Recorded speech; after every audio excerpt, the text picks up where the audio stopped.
All right, let's head to Philly for a second here, where the Eagles decided to kind of trade back in the first round of the draft a few weeks ago, stockpiling more picks for 2022. But they still have to field a competitive roster for this upcoming season, starting with that 12th overall pick, where they might have their sights set on one of those top 3 wideouts available up there. But according to the Eagles brass, receiver is not the only position they're focused on.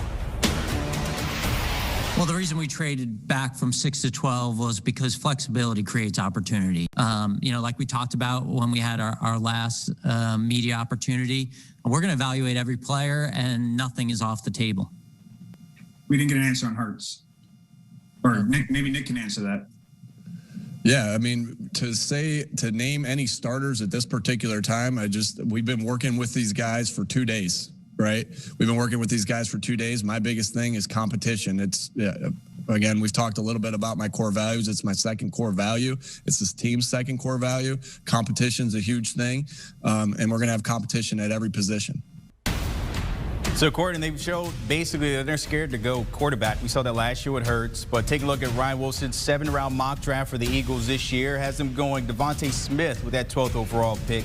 And then a little later, maybe going quarterback with Jamie Newman, the former Wake Forest and Georgia QB, a possible project there in the city of brotherly love. All right, let's bring our Ryan Wilson to break this down. And Ryan, just hear those comments there from the Eagles. Of course, you have them going Devontae Smith there. But hearing maybe that's not the only position, could they possibly go QB if a Justin Fields falls, a Mac Jones? Could that be an option for them at 12?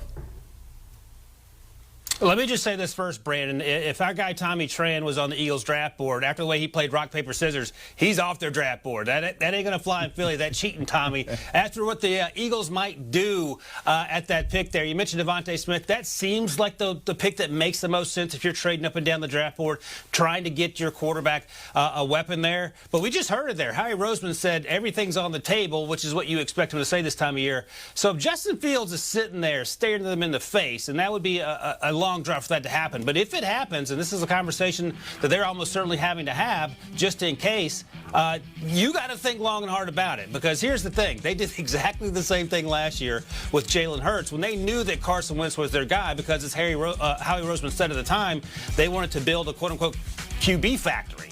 Now, that didn't work out, sort of blew up in their faces.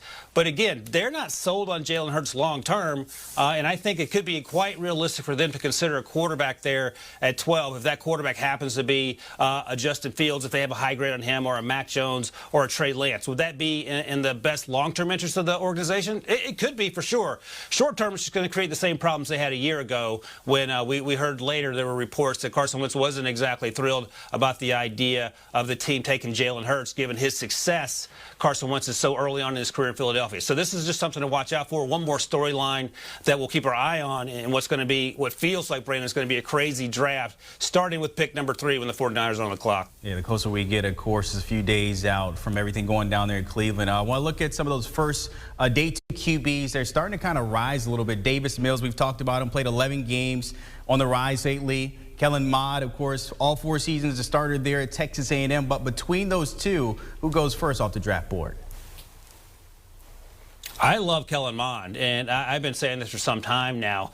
Going into the summer when I watched him, I thought, okay, he has some work to do after 3 years at Texas A&M, and he did that work. It showed up week in and week out during the 2020 season.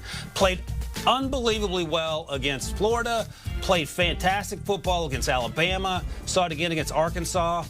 He's 44 career starts. You mentioned 11 career starts from Davis Mills. 4 times as many starts, and he did everything better each and every year. So that's what you want, and I think he's going to end up being a mid-second round pick. Now, also going in the middle of the second round, perhaps, Davis Mills. In fact, our guy Pete Prisco had Davis Mills going in round 1 in his most recent mock draft. But the thing is, you touched on it, Brandon, only 11 career starts. He's battled injuries, but he's healthy now. He can run a little bit. He ran in the 4.6s at his pro day. But again, if you're taking this guy in round 2 or even thinking about it in round 1 for the 5th-year option, just not a lot of experience, and you don't know what you're getting. You certainly have a better idea with Kellen Mond, but I get why teams like Davis Mills. The arm strength, he makes a lot of good decisions. But again, the shortage of experience would be my real concern with him in round 2. And when the season ended, Kellen Mond was kind of considered one of those most polished QBs in the SEC. I'm not sure what's happened up to this point, why he's dropped off this far. But what about a second-round guy that has that first-round talent that you might be able to find on the second day? Yeah, there are a bunch of guys here, and you could start with Terrace Marshall out of LSU. So here's the deal with Terrace Marshall. He has first-round talent all day long. He is a big, long, fast receiver with a huge catch radius, but he just hasn't played a lot without having Jamar Chase and Justin Jefferson on the field with him. Last year we saw that he played. He had some moments in 2020 for sure. He opted out before the Alabama game, which got some people's attention why he would do that.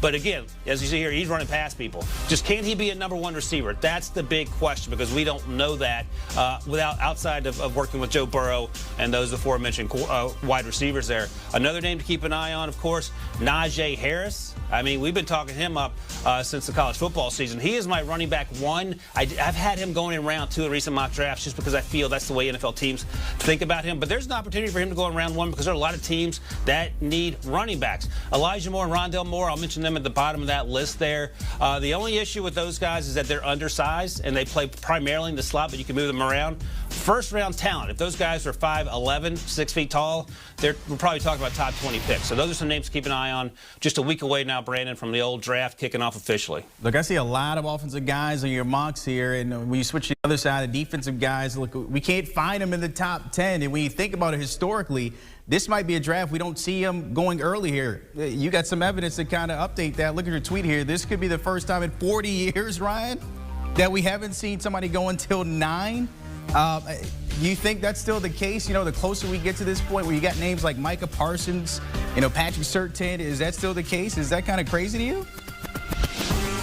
It's insane. Our producer, Brian Tully, asked me about it yesterday, so I looked it up, and I fell down the rabbit hole and had to look all the way back to our guy, Jerry Tubbs. You remember him? I had him going 15th in my mock draft back in 1957, so he went a little higher than I expected. So what's going to happen this week, or next week, excuse me? So here's the thing. Micah Parsons, you mentioned, there's some maturity issues that may see him get pushed down a little bit. Caleb Farley, we've talked about for months now, the cornerback out of Virginia Tech who had a back procedure recently. That's going to push him down. Those were the 2 best candidates to go inside that top 9 that we're talking about. I do think we get to 9 or later before a Patrick Surtain comes off the board, or even a J.C. Horn who maybe goes a little sooner than him. These edge rushers who are typically the ones that go in the top 5 over the last 40 years. This class isn't quite as strong, so they won't go off till around 13, 14, 15. So I think we could see some record-setting low numbers going back now 40 years, which seems nuts. Yeah, so a lot of those guys probably looking to defend themselves. Speaking of defend themselves, Tommy has a little beef with it. He heard your comment, what you said at the top. And why are you trying to stir things up? I got beef with you, too. I'm just saying, you saw the cameras, both of us now. You accused me of playing the wrong game. Rock, paper, scissors, shoot was the first time I heard it. You do it on 3. Rock, paper, scissors. On the West Coast. It's rock, paper, scissors, shoot. Ryan, I mean, you got to be the judge and jury here.